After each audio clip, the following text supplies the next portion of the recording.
हमारी संस्कृति, हमारे संस्कार सदा रहे हमारे साथ।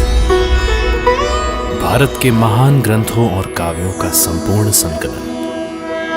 सब्सक्राइब करें तिलक।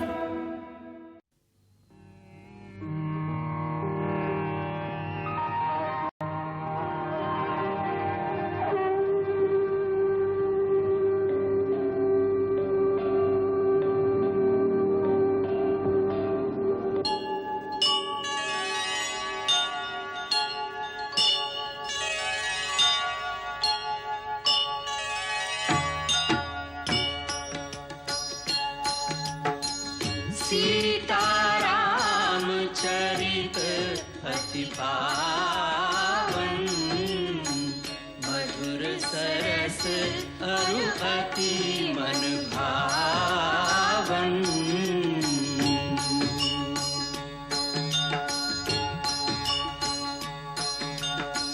पुनि पुनि कितने हो सुने सुनाए,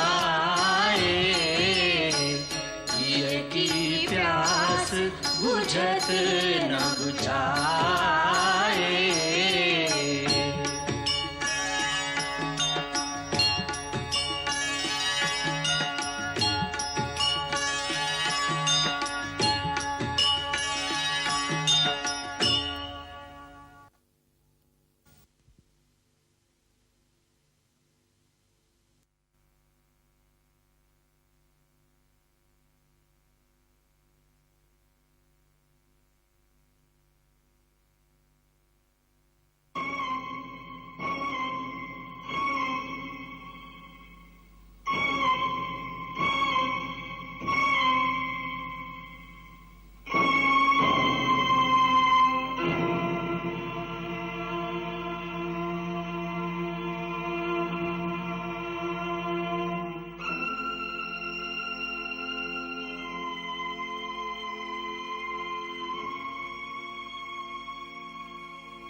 जीते रहो।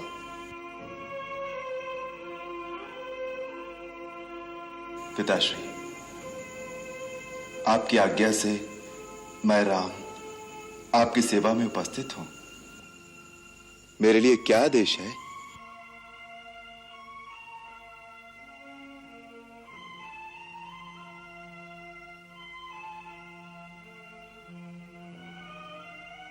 आप कुछ स्वस्थ नहीं दिखते। पिताजी को क्या कष्ट है मां?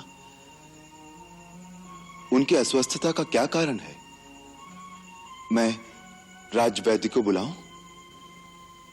इनके रोग की दवा राजवैद्य के पास नहीं, तुम्हारे पास है राम। मेरे पास? परंतु रोग क्या है? तुम्हारा मोह, तुम्हारा स्नेह, जिसके कारण आज ये सूर्यवंश की कीर्ति को कलंक लगाने के लिए तैयार है। माता, मुझे क्षमा करें। पिताश्री के लिए आपके श्रीमुख से वचन उचित नहीं। मेरे पिता जैसा धीर और वीर पुरुष आज इस धरती पर दूसरा कोई नहीं है।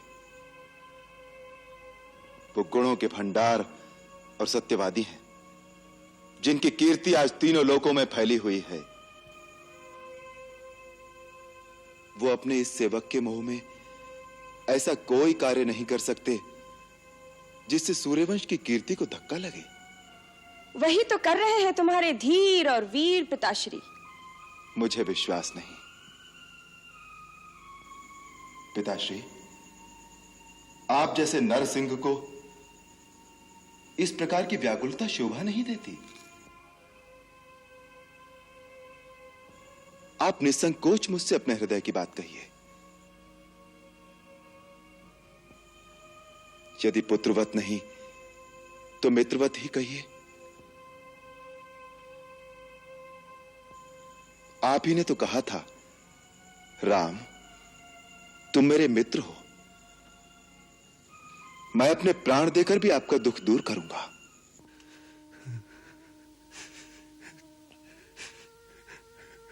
राम,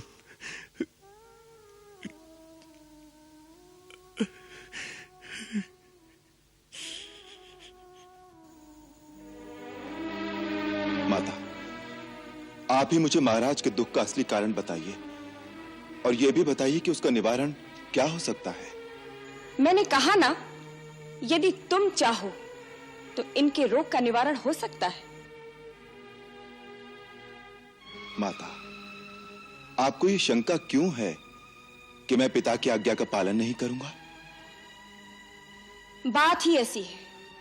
मां, जिस राम को आपने बचपन से अपनी गोद में पाला है, आप उसी राम पर संदेह कर रही हैं? मैंने अवश्य ही कोई घोर अपराध किया है जिसके कारण मेरे पिता मुझसे बात नहीं करते। मेरी माता मुझ पर संदेह कर रही हैं। नहीं,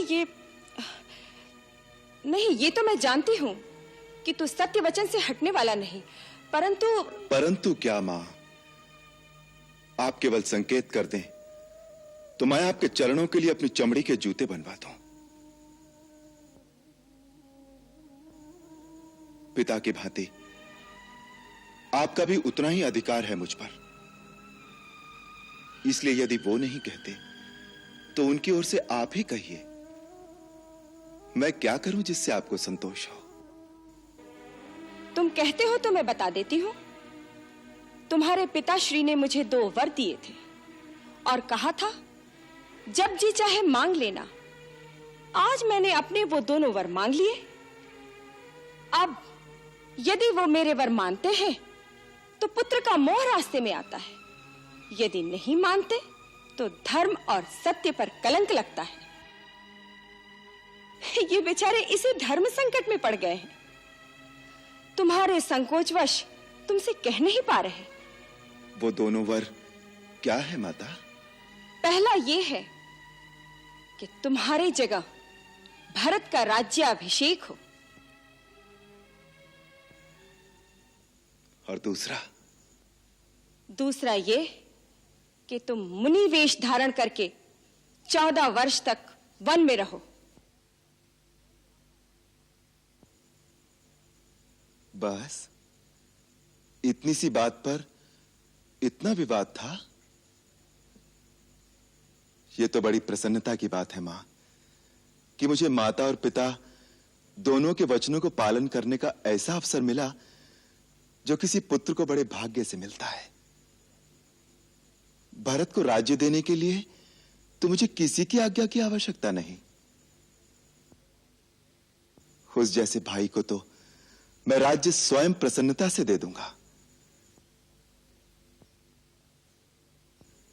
रहा वनगमन, तो लगता है मेरे कोई पुण्य जाग उठे जो आपकी आज्ञा से मुझे वहां जाने का अवसर मिल रहा है जहां ऐसे ऐसे महान ऋषियों और मुनियों के दर्शन कर सकूंगा जिनका तेज तीनों लोगों को प्रकाशित कर सकता है। मां, मेरा तो चारों ओर से कल्याण हो गया।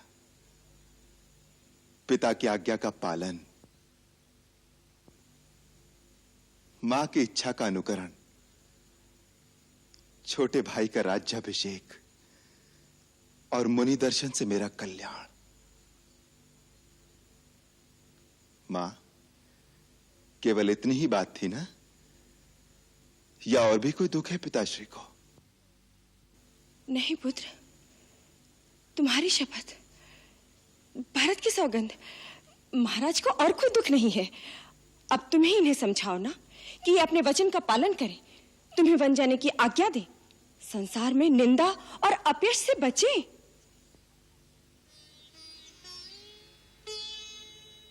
पिताश्री, मैंने आपका मनोरथ जान लिया है। अब आपको अपने श्रीमुख से आज्ञा देने की भी आवश्यकता नहीं, क्योंकि पुत्र वही बड़भागी होता है जो पिता का मनोरथ जान लेने से ही उस पर आचरण कर सके।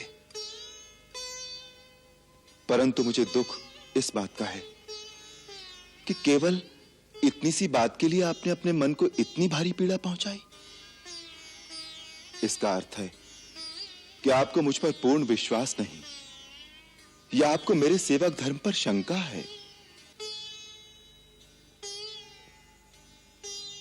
पिताश्री, मुझे आशीर्वाद दीजिए कि मैं अपने आचरण से फिर आपका पूर्ण विश्वास पा सकूं।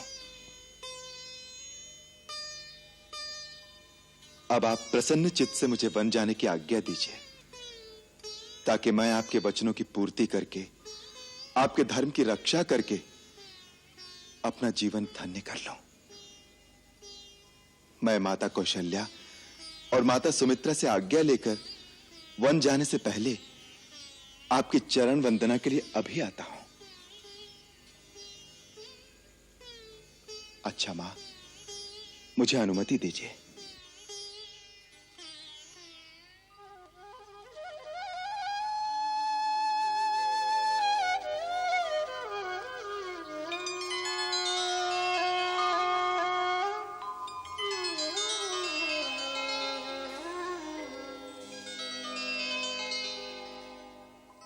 नहीं, अब इसकी आवश्यकता नहीं है। नारायण हे नारायण भवभयहरणं नारायण लक्ष्मीकान्तं कमलनयनं मङ्गलकरणं नारायण नारायण हे नारायण भवभयहरणं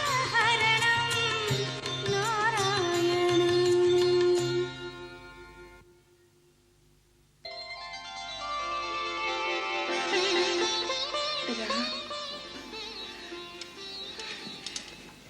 ठीक समय पर आ गया।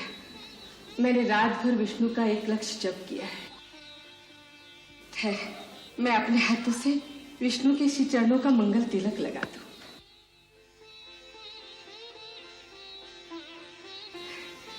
बैठ, आसन ग्रहण कर। मैं भगवान का प्रसाद लाती हूँ।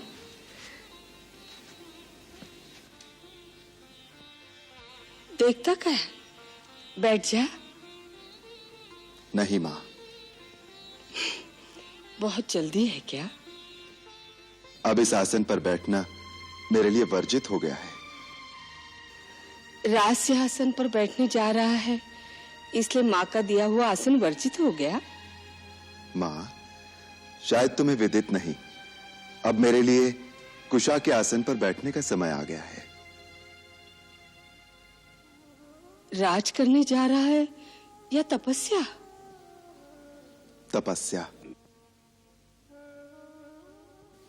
महाराज मुझे तपस्वी वेश में वन में भेज रहे हैं।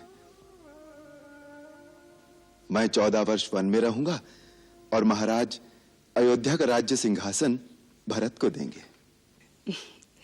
कैसे मुस्कुराकर माँ से हंसी कर रहा है?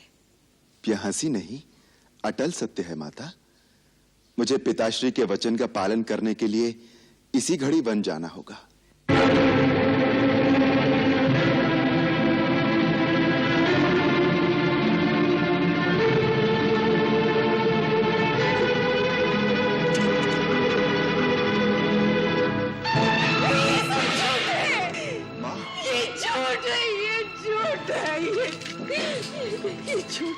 माता, धीरज रखो माता। अयोध्या की महारानी को इस प्रकार धैर्य खोना शोभा नहीं देता। परंतु ये सब क्यों? किसने किया ये सब? राज्याभिषेक के तो स्वयं महाराज जी उत्कंठित हो गए थे। उन्होंने कुलगुरु महर्षि वशिष्ठ से जल्दी से जल्दी शुभ समय निकलवाने को कहा था। फिर एक ही रात में उनका निश्चय क्यों बदल गया? क्यों? मुझसे अधिक कैकेयी की ममता है तुझ पर। फिर उसने महाराज को क्यों नहीं रोका? क्यों? ये स्वयं महारानी कैकेयी का ही तो आदेश है। कैकेयी का? हाँ माता, पिताश्री ने देवासुर संग्राम में माता कैकेयी को 2 वर दिए थे। अब उन्होंने वो दोनों वर मांग लिए, भरत का राज्याभिषेक और मुझे 14 वर्ष का वनवास। मुझे आज इसी क्षण जाना होगा इसीलिए मैं आपसे विदा मांगने आया हूं माता। 14 वर्ष के लिए वन जाएगा और उसके लिए ये अकस्मात विदा मांगने आ गया। इतनी अकस्मात तो बिजली भी नहीं गिरती मेरे लाल। और मुझे तो तेरी बात पर विश्वास ही नहीं हो रहा है। ऐसे सहज भाव से कह गया वनवास। वनवास का अर्थ भी जानता है मेरे लाल। तेरे जाने के पश्चात क्या मैं जीवित रह पाऊंगी? नहीं नहीं, तू कहीं नहीं जाएगा मेरे लाल, तू कहीं नहीं जाएगा, तू कहीं नहीं जाएगा। परंतु पिता की आज्ञा है मां। माता का भी तो उतना ही अधिकार होता है।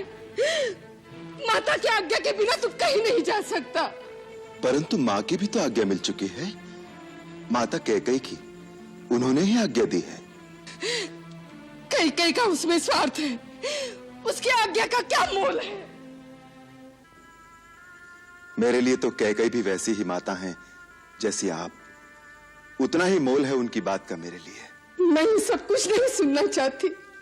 तू मेरी आज्ञा के बिना कहीं नहीं जाएगा। मां, मेरी जननी, मेरी मैया, माता होकर माता की आज्ञा की अवहेलना करने का आदेश दे रही हो, अधर्म के पथ पर चलने का पाठ पढ़ा रही हो। रघुकुल की कुलवधु माता कौशल्या सूर्यवंश की परंपरा भूल गई। इसी अयोध्या के राजा सगर की संतान ने पिता की आज्ञा से पृथ्वी पाताल एक करते हुए अपने प्राणों की आहुति दी थी। सत्य धर्म तथा दिए हुए वचन का पालन करने के लिए इसी अयोध्या के अधीश्वर राजा हरिश्चंद्र ने पत्नी तथा पुत्र दोनों को बीच बाजार खड़े करके बेच दिया था। पिता का वचन और माता की आज्ञा का पालन करने का व्रत ले चुका हूं। उससे विमुख करने की बात अपने मुख से कैसे निकाल रही हो माता? अपने पुत्र को पथभ्रष्ट होने का आदेश देकर अपयश की भागी न बनो। हाँ,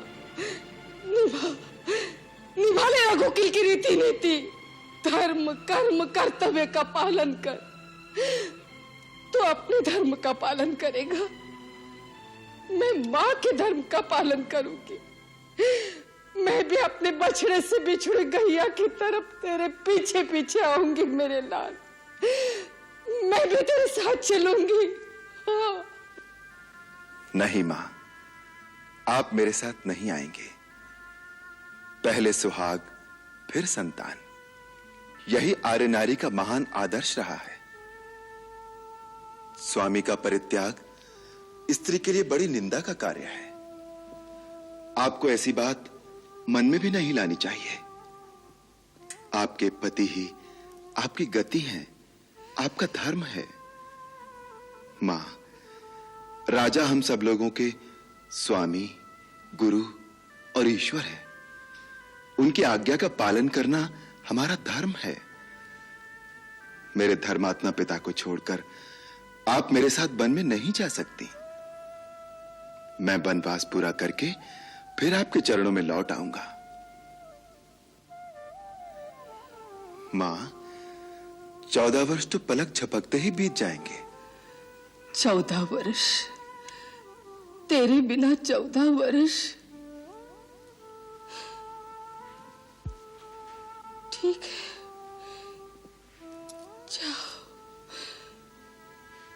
पिता का वचन पूरा करो, माता की आज्ञा का पालन करो। सबका धर्म, सबके वचन, सबके कर्तव्य पूरे हो जाएंगे।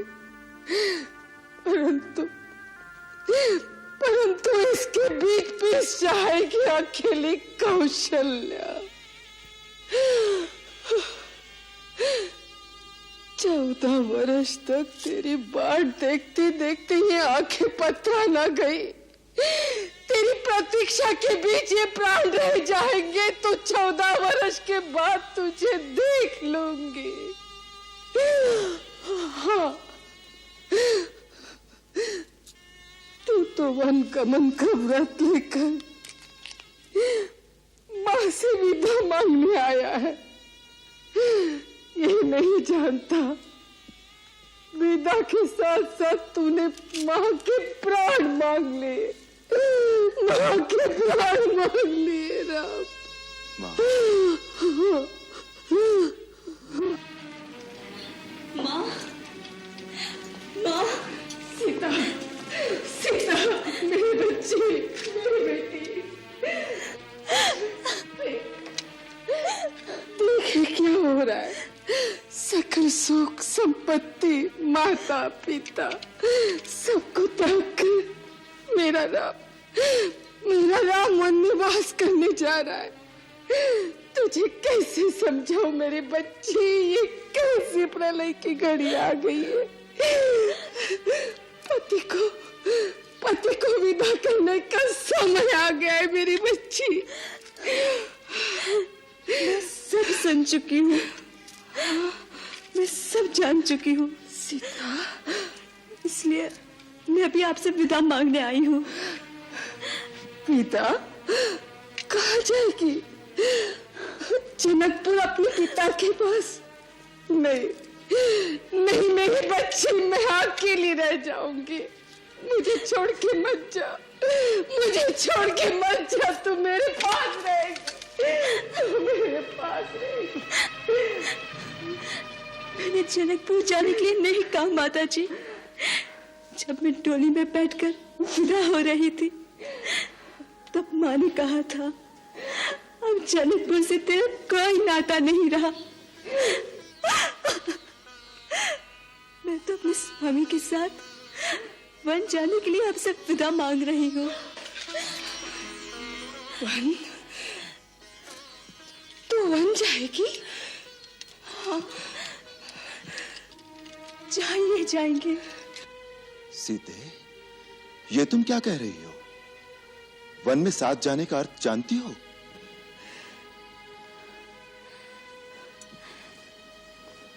मेरे लिए आपका साथ ही सब कुछ है, फिर अर्थ और अनर्थ जाने की मुझे क्या आवश्यकता? तुम्हें अनुमान नहीं है सीते। मुलायम मखमल के नीचे जो पैर कभी नहीं पड़े वो दुर्गम वन के कांटे कंकर से भरे रास्ते पर कैसे चल सकेंगे?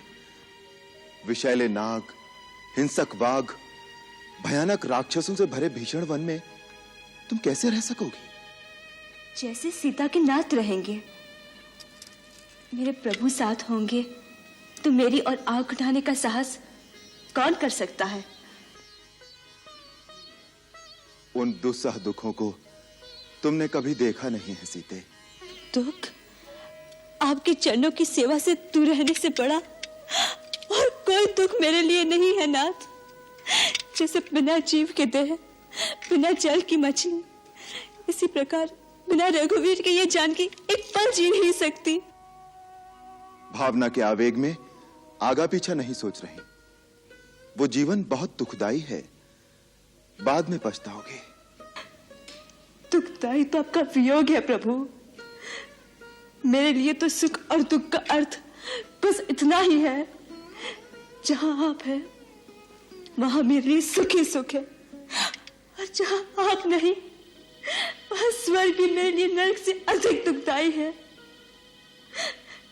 नाथ, जीवन भर साथ रखने के लिए वचनबद्ध होकर क्या आपका अकेले वन में जाना अधर्म नहीं कहलाएगा? हे आर्य श्रेष्ठ, अपने धर्म के साथ मुझे भी अपने धर्म का पालन करने दीजिए। माता पिता भाई बहन सारे नाते पीछे रह जाते हैं, केवल स्त्री ही स्वामी के भाग्य का अनुसरण करती है। माँ ने समझाइए ना कि मुझे छोड़कर ना जाए। राम, तू मुझे अभी स्त्री का धर्म बता रहा था कि स्त्री का सर्वस्व पति के चरणों में होता है। फिर सीता के लिए वो आदर्श, वो धर्म दूसरा कैसे हो सकता है? मां, वनवास स्त्रियों के लिए नहीं है। नाथ, यदि आप मुझे अपने साथ ले जाना नहीं चाहते तो आपको एक दिन रुकना पड़ जाएगा। क्यों? मेरी चिता को अग्नि कौन देगा? सीते,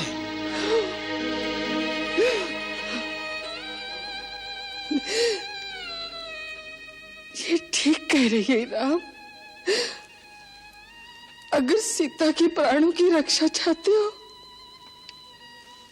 तो इसे अपने साथ ले जा।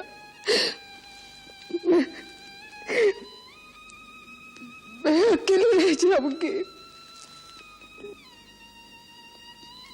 ठीक है सीते, चलने की तैयारी करो। भैया भैया भैया भैया, जो मैं ये सुन रहा हूं क्या सच है कि कई के कहने पर महाराज ने आपसे राज छीन लिया? लक्ष्मण, माता कैकई को कैकई कहकर कब से पुकारना सीख लिया तुमने? आप बुलाओ उसे माता, मैं उस कुल घटनी को माता नहीं कहूंगा और मैं यह न्याय भी कभी नहीं होने दूंगा। भैया, मेरा यह धनुष केवल शोभा की वस्तु नहीं है, मैं इस धनुष से महाराज की चतुर्गणी सेना का अकेला सामना कर सकता हूं। लक्ष्मण, महाराज ने क्या समझा है? राम बड़ा विनयशील है, वो चुपचाप सब कुछ सहन कर लेगा। उन्हें नहीं मालूम कि राम के नाम पर मर मिटने वाले लोग चुप नहीं रहेंगे, सारी जनता विरोध कर देगी और फिर जनता की भी क्या आवश्यकता है? उनका ये दास लक्ष्मण अकेला ही महाराज और उनकी पूरी सेना के लिए पर्याप्त है और भरत भी आ गया तो उसे भी छठी का दूध याद दिला दूंगा। चुप रहो लक्ष्मण, अनर्गल बातें मत करो। आप बीच में मत पड़ो भैया, अन्याय सेना क्षत्रिय धर्म के विरुद्ध है। शत्रु वार करे और क्षत्रिय उसका उत्तर न दे, ये उसकी वीरता पर धिक्कार है। जो राज सिंहासन प्रजा में घोषणा करके आपको दिया जा चुका है, उस राज सिंहासन पर बैठने का अधिकारी कोई नहीं हो सकता, स्वयं महाराज भी नहीं। भैया, आपका ये लक्ष्मण यदि मर नहीं गया तो उस सिंहासन पर महारानी सीता के साथ आप विराजमान होंगे। महाराज दशरथ और उनके चहेते भरत दोनों आपके दरबार में करबद्ध खड़े होंगे। वाह वाह, कितना सुंदर चित्र है। पिता हाथ बांधे सामने खड़ा है और पुत्र अपनी पत्नी के साथ आसन पर बैठा उन्हें आज्ञा दे रहा है। आकाश से उतरकर देवता भी आएंगे इस दृश्य को देखने के लिए कि अयोध्या में मानव सभ्यता ने कितनी उन्नति कर ली है। परंतु जब पिता ही अपने आचरण से गिर जाए, अपने धर्मात्मा पुत्र को एक स्त्री के सामने। बस करो लक्ष्मण, बस। यदि तुम्हारे इतने ही नीच विचार हैं तो मुझे भैया कहना छोड़ दो और आज के बाद मुझे अपना मुंह न दिखाना। भैया, यह आप क्या कह रहे हैं? मैं आपके बिना कैसे जीवित रहूंगा? भैया, आप मेरे भगवान हैं। आपके साथ कोई अन्याय करे, आपके साथ कोई अत्याचार करने की बात करे, मैं कैसे चुप रहूं? ये तुमसे किसने कह दिया कि मुझ पर कोई अन्याय हो रहा है या मुझ पर कोई अत्याचार हो रहा है? ये बातें जो तुमने कही, अत्याचार तो ये है जो तुम अपने बड़े भाई पर कर रहे हो और अपने पिता पर कर रहे हो। पिता पर? हाँ, पिताश्री पर। उनकी पीड़ा को समझते हो? जानते हो कि उनकी समस्या क्या है? जानते हो कि उन जैसा धीर वीर पुरुष इस समय किस धर्म संकट में है? जो स्त्री मोह में फंसेगा उसकी यही दशा होगी। उनका संकट स्त्री मोह नहीं है, उनका संकट है धर्म। हाँ, धर्म। आज एक सत्यवादी राजा का धर्म एक पिता के धर्म से टकरा रहा है। वो सत्य का पालन करें या पिता के धर्म को निभाएं, यही समस्या उनके दुख का कारण है।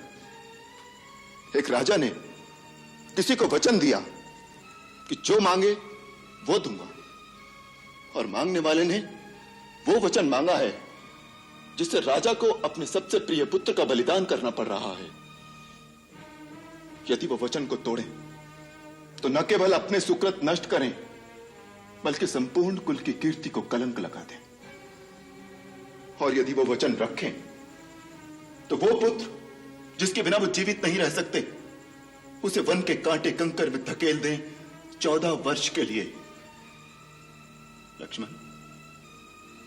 तुम उनकी पीड़ा क्यों नहीं समझते?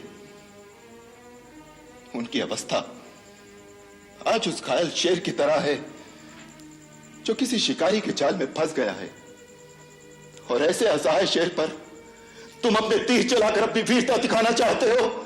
धिक्कार है ऐसी वीरता पर। ऐसे धर्मात्मा पिता के बारे में ऐसा सोचकर भी तुमने पाप किया है, जिसका प्रायश्चित हम सबको करना चाहिए, हम सबको करना चाहिए। उन्हें यदि अपने धर्म की चिंता ना होती तो आज वो इतने दुखी ना होते।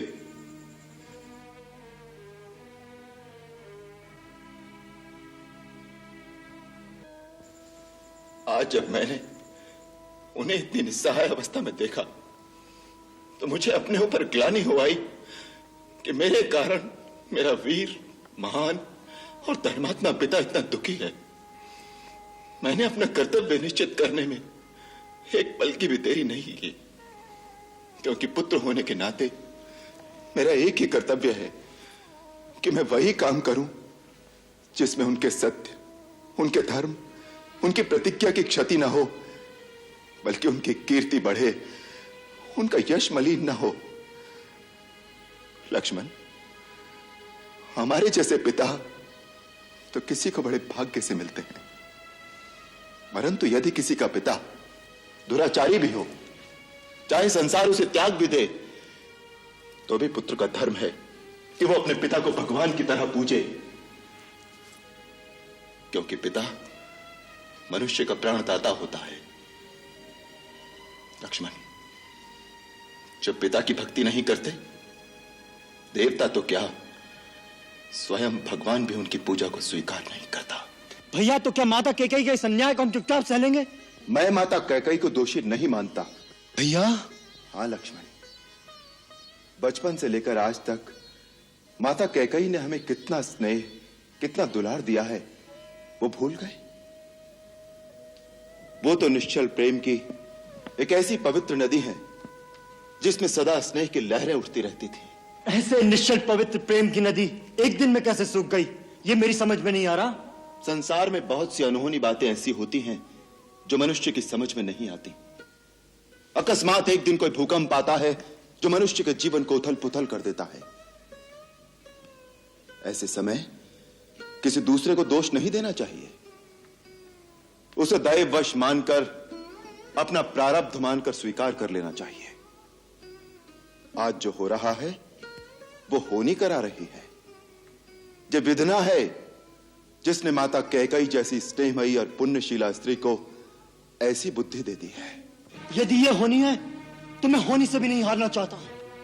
वीरों के पुरुषार्थ की परीक्षा ऐसे ही आपत्ति काल में होती है।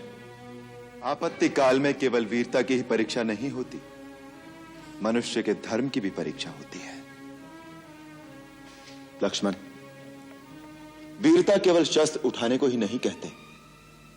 कभी कभी शस्त्र न उठाना परमवीरता की निशानी हो सकता है। रख दो ये धनुष और इसे मेरे जाने के पश्चात राजा भरत की सेवा में धारण करना। आपके जाने के पश्चात? इसका क्या अर्थ है? यदि आप बन जाएंगे तो मुझे भी जाना होगा। नहीं लक्ष्मण, नहीं। वनवास मुझे हुआ है, तुम्हें नहीं। मुझे? अर्थात भैया, लक्ष्मण को आप कब से अपने से अलग समझने लगे?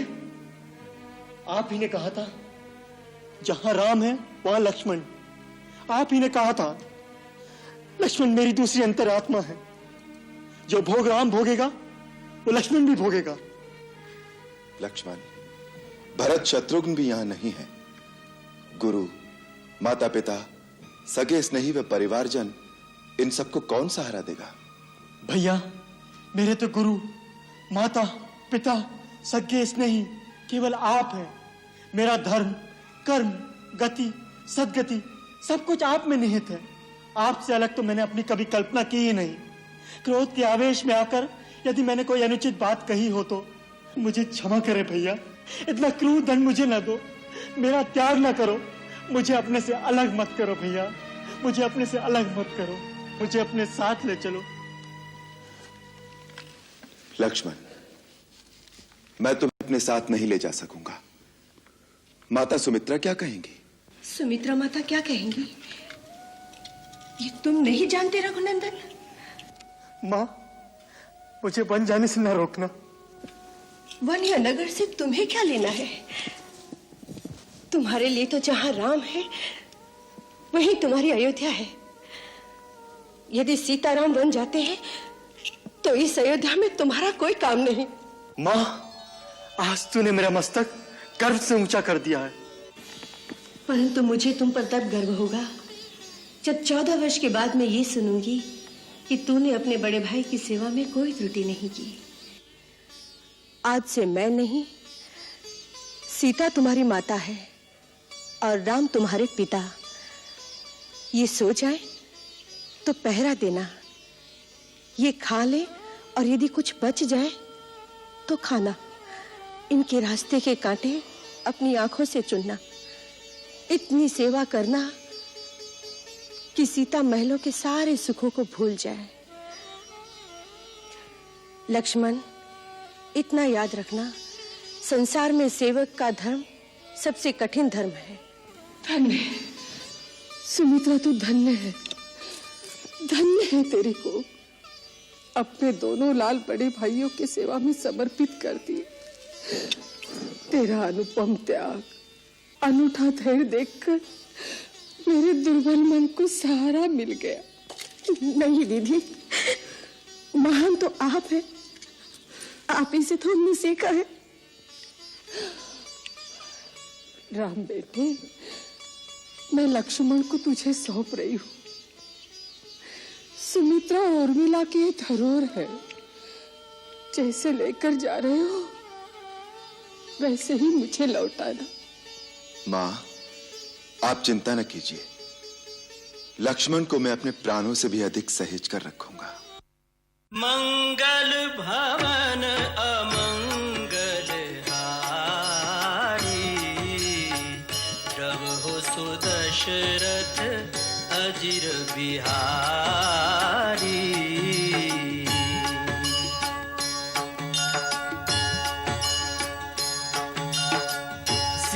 सीताराम चरित अति पावन, मधुर सरस अरु अति मन भावन।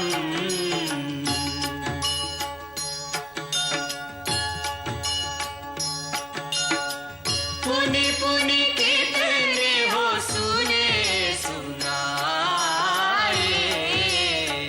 हिय की प्यास बुझत न बुझाए।